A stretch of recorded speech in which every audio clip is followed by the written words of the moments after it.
नमस्कार दोस्तों, स्वागत है आपका हमारे चैनल पर। आज हम एक बेहद महत्वपूर्ण और मशहूर उपन्यास द कलर पर्पल पर चर्चा करेंगे, जिसे लिखा है एलिस वॉकर ने। यह किताब साहित्य जगत में अपनी गहरी छाप छोड़ चुकी है और इसमें कई महत्वपूर्ण सामाजिक और व्यक्तिगत मुद्दों को उठाया गया है। इस वीडियो में हम खास तौर पर इस उपन्यास के शीर्षक यानी टाइटल द कलर पर्पल के महत्व को समझने की कोशिश करेंगे। आखिर क्यों बैंगनी रंग द कलर पर्पल इस किताब का शीर्षक है, इस रंग का क्या मतलब है और ये कहानी के पात्रों का जिंदगी से कैसे जुड़ा हुआ है। तो बने रहिए हमारे साथ और जानिए इस अद्भुत उपन्यास के शीर्षक की गहराई और इसके पीछे छिपे संदेश का। Let's start. What is the significance of the title The Color Purple? Answer: The Color Purple is one of the most significant novels in the literature of the Black Americans. Black Americans साहित्य में the colour purple किताब बहुत ही तात्पर्यपूर्ण एक novel है।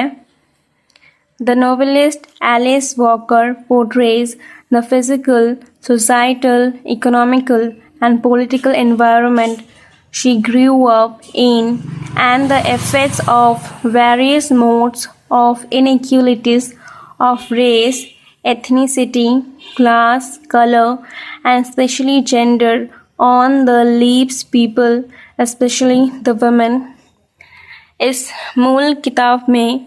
इस किताब की मूल वक्तव्य है कि एलिस वॉकर ने अपनी परिस्थितियों को, अपने सामाजिक परिस्थितियों में जिस परिस्थिति में वह बड़ी हुई है, वैसी जो एक सोसाइटल एक अनइक्वलिटीज़ ऑफ रेस की बात की जाती है, जातिगत भेदभाव, कलर, रंग से जो भेदभाव किया जाता है, लिंग भेदभाव, क्लास भेदभाव, प्रवृत्ति भेदभाव में वह बड़ी हुई और अपना जीवन व्यतीत किया। और पार्टिकुलरली वुमेन, जिस सोसाइटी में वह बड़ी हुई, उस सोसाइटी में महिलाओं का क्या रोल है, उन्होंने इस बुक में बताया गया है। The novel further elaborates how the colored people found their way through these tough times by looking towards religion, which again was manipulated by the whites to gain complete control over the colored. All of this brought out through a series of letters. Sally first writes to God and then Nettie, her sister.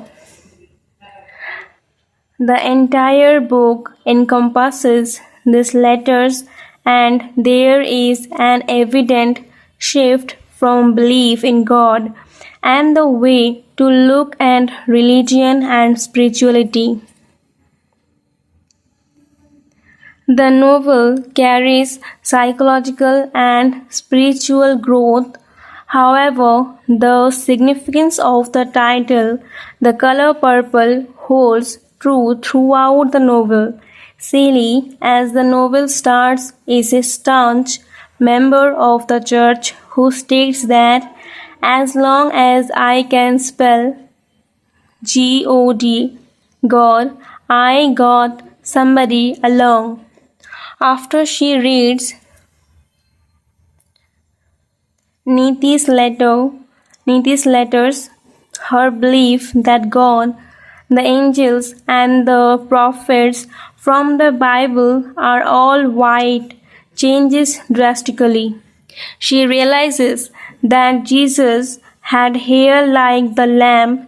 It is then she realizes that God goes under complete transformation after listening to Shug, who believes in respecting the nature and beauty of life and rejects the narrow.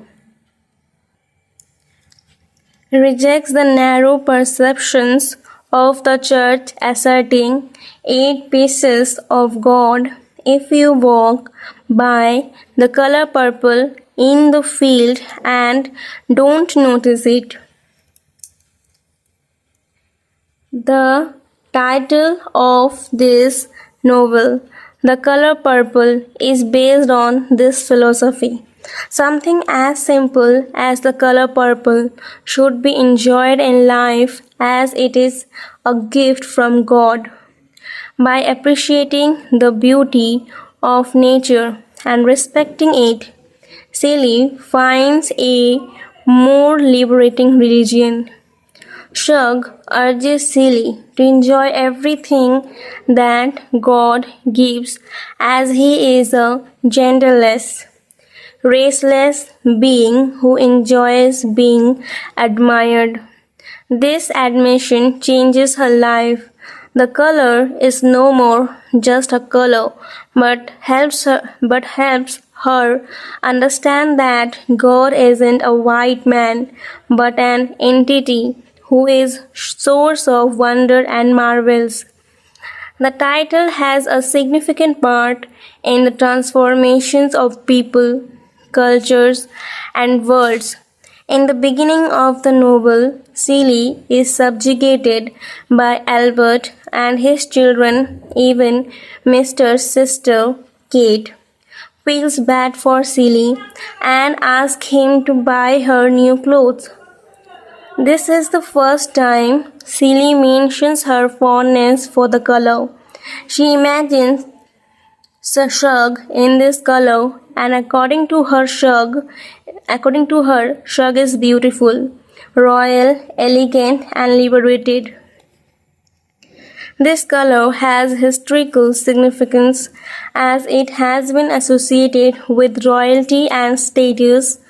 The Romans wore togas that were purple, which was symbolic of respect. Thus, in the West, this color was associated with authority and power. In the novel, Shelley owns a house in which she decorates her own room with red and purple. She now finally gets what she likes and deserves. Albert gives her a purple frog that he carves for Shelley, which is symbolic of the transformation of the relationship men and women share. The color purple here is no more just a color, but shows Shelley's dignity and her transformation as a person, and also the change in the thoughts of people of the society. The color purple the color purple can also be a biblical reference, as when Christ was crucified and the blood of the innocent was spilled, the color purple then is symbolic of pain, torture, and injustice. The color purple in the novel is no more just a color, but symbolic of discrimination and evidence of discrimination that women had to face. Thus, the color purple seems to have a meaning so much deeper than could be fathomed at first glance. The colour purple रंग बैंगनी Alice walker द्वारा लिखा गया एक प्रसिद्ध उपन्यास है जो 1982 में प्रकाशित हुआ था। इस उपन्यास का शीर्षक द कलर पर्पल अपने आप में कई गहरे अर्थ और प्रतीकात्मकता समेटे हुए है। आइए जानते हैं। बैंगनी रंग द कलर पर्पल ऐतिहासिक रूप से शाही परिवारों और प्रतिष्ठा का प्रतीक माना जाता रहा है। यह रंग अक्सर संघर्ष, दर्द और गरिमा के साथ जुड़ा होता है।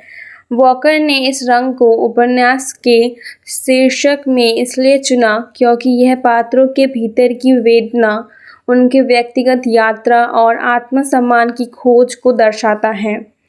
इस उपन्यास में मुख्य पात्र सैली और सीली अपने जीवन में कई प्रकार के मानसिक और शारीरिक शोषण का सामना करती हैं, लेकिन अंततः वह अपने भीतर की ताकत को पहचानती हैं। बैंगनी रंग उस आंतरिक शक्ति, गरिमा और स्वतंत्रता का प्रतीक है जिसे सैली अंततः प्राप्त करती है। उपन्यास में बैंगनी रंग का प्राकृतिक सुंदरता और जीवन के अद्भुत क्षणों का प्रतीक भी माना जाता है। जब उपन्यास के पात्र बात करते हैं कि क्या तुमने कभी बैंगनी रंग के फूल को देखा है और उसकी सुंदरता को महसूस किया है, यह उस आनंद और आत्मा जागरूकता की ओर इशारा करता है जो जीवन के छोटे छोटे पलों में छिपी होती है।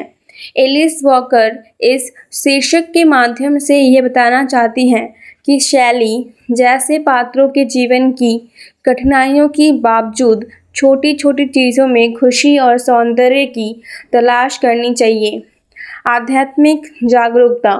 बैंगनी रंग आध्यात्मिक जागरूकता और आत्मज्ञान का प्रतीक भी माना जाता है। उपन्यास में सैली का सफ़र न केवल बाहरी शोषण से मुक्ति पाने का है, बल्कि आत्म जागरूकता और आत्म स्वीकृति की ओर भी है। वह अपने अस्तित्व को नए दृष्टिकोण से देखती है और यह समझती है कि उसकी आत्मा की गरिमा और सुंदरता किसी और की परिभाषा पर निर्भर नहीं है। उपन्यास के दौरान सैली ईश्वर और जीवन के प्रति एक गहरे संबंध को महसूस करती है और बैंगनी रंग यह आध्यात्मिक विकास और जागरूकता का प्रतीक बन जाता है। यह शीर्षक इस गहरे आध्यात्मिक संदर्भ को प्रस्तुत करता है कि जीवन में सुंदरता, प्रेम और सम्मान हर किसी के हिस्से में होता है, चाहे वह कितनी भी कठिनाइयों में गुजरे। नारीवाद और स्वतंत्रता का प्रतीक। उपन्यास नारीवाद, नस्लवाद आदि लिंग भेदभाव के मुद्दों को उजागर करता है।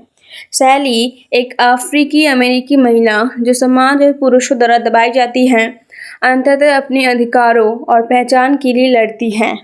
बैंगनी रंग कलर पर्पल या उसकी नारी शक्ति और स्वतंत्रता का प्रतीक बनता है।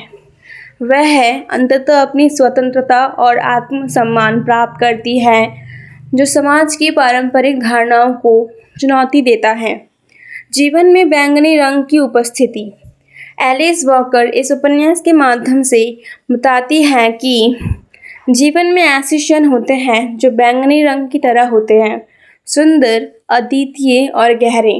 इन्हें पहचानने और महसूस करने के लिए संवेदनशीलता और जागरूकता की आवश्यकता होती है।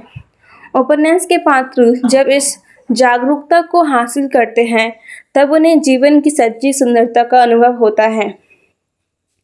द कलर पर्पल का शीर्षक कई परतों में अर्थ और प्रतीकात्मकता से भरा हुआ है। ये न केवल शोषण और संघर्ष का प्रतीक है, बल्कि आत्म स्वीकृति, गरिमा, आध्यात्मिक जागरूकता और जीवन की सुंदरता का भी प्रतिनिधित्व करता है। एलिस वॉकर ने इस शीर्षक के माध्यम से ये दर्शाने की कोशिश की है कि चाहे जीवन कितना भी कठिन क्यों ना हो, उसमें हमेशा कुछ ऐसा होता है जिसे हम प्रेम, सम्मान और सुंदरता के रूप में पहचान सकते हैं। तो दोस्तों, द कलर पर्पल का शीर्षक न केवल एक साधारण रंग को दर्शाता है, बल्कि इसके गहरे प्रतीकात्मक अर्थ हैं जो हमें दर्द, संघर्ष, आत्म जागरूकता और स्वतंत्रता की यात्रा के बारे में सोचने पर मजबूर करते हैं।